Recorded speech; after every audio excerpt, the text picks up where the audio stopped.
हरे कृष्णा। आज का हमारा सत्संग श्रीमद् भगवद गीता के तीसरे अध्याय का 27वां श्लोक बहुत क्रांतिकारी श्लोक है और हो सकता है ये श्लोक आपका जीवन भी बदल दे। ठीक है, श्लोक पहले देख लेते हैं, फिर निर्णय करेंगे। जीवात्मा अहंकार के प्रभाव से मोहग्रस्त होकर अपने आप को समस्त कर्मों का कर्ता समझता है, जबकि वास्तव में वे प्रकृति के 3 गुणों द्वारा संपन्न किए जाते।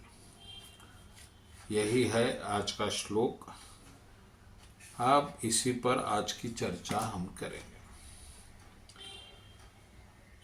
इस श्लोक में 3 बातें हैं।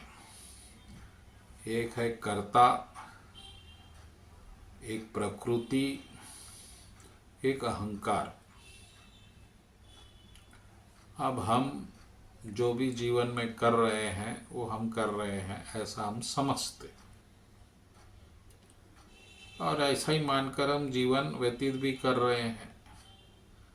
मैं डॉक्टर हूँ, मैं वकील हूँ, मैं अमका तमका हूँ। लेकिन कृष्ण भगवान के अनुसार ये सत्य नहीं है। आप अहंकार के वश में आपको ऐसा प्रतीत हो रहा है कि आप कर रहे हैं,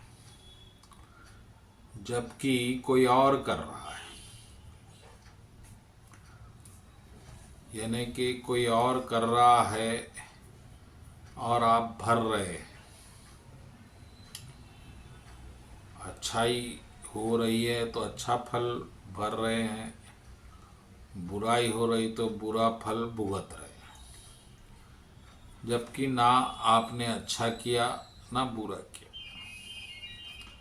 ये बड़ा रहस्यमय बात भगवान कृष्ण की है और अगर आप इसे समझ गए तो फिर आप कर्तापन से मुक्त हो जाएंगे। आप ना अच्छे के जिम्मेदार रहेंगे ना बुरे के जिम्मेदार। फिर आपको कर्म नहीं छू सकेंगे, न पाप छू सकेगा न पुण्य छू सकेगा।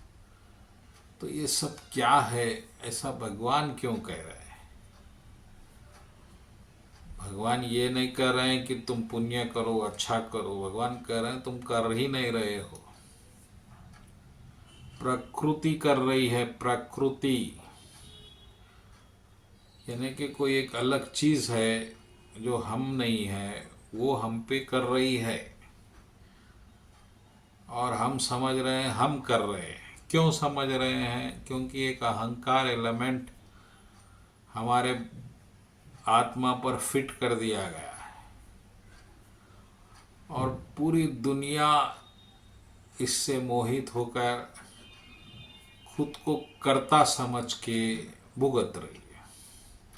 या सुख भुगत रही है या दुख भुगत रही है। अब सुख तो सभी भुगतना चाहेंगे, लेकिन दुख जब आता है तो परेशानी बढ़ती है। हम दुख से बचने के उपाय ढूंढते हैं, लेकिन असल उपाय ये है कि आपको कर्तापन से बचना होगा। तो फिर आप किसी चीज के लिए उत्तरदायी नहीं रहेंगे। इस बात पे ध्यान देने की आवश्यकता है। तो अब सवाल ये है कि कर्ता कौन है और क्यों है, और क्यों हमको इस तरह से फंसा दिया गया है। इन प्रश्नों के उत्तर बहुत लंबे हैं, गहरे हैं, रहस्यमय है। इसको आपको समझने के लिए फिर आपको मुझे विस्तार से संपर्क करना पड़ेगा। अगर आप बहुत जिज्ञासु हैं तो। लेकिन मोटे में इतना समझ लीजिए कि आप ये सब नहीं कर रहे हैं, लेकिन आपको बताया जा रहा है आप कर रहे हैं, और ये एक कन्फ्यूजन है। ये कन्फ्यूजन हटा तो पाप पुण्य हटा। न कोई पाप आपको छू सकता है न पुण्य छू सकता है। इसी को समत्व कहते हैं। पूरी गीता का यही केंद्र है कि सुख भी छोड़ो दुख भी छोड़ो, बीच का एक रास्ता है, उसे अपनाओ। तो भक्तगणों, ये क्या है, ये सब फिर दूसरे वीडियो में विस्तार से देखेंगे। लेकिन फिलवक्त तो इतना समझ लेंगे कि हमको कोई बेवकूफ़ बना रहा है, को फंसा के कर्ता बना रहा है और हम पे फल थोप रहा है,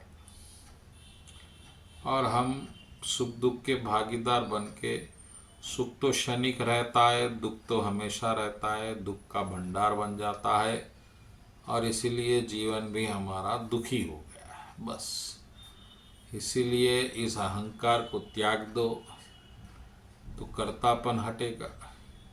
कर्तापन हटेगा तो ये पाप पुण्य का चक्र भी हटेगा। बोलो कृष्ण कन्हैया लाल जी की जय।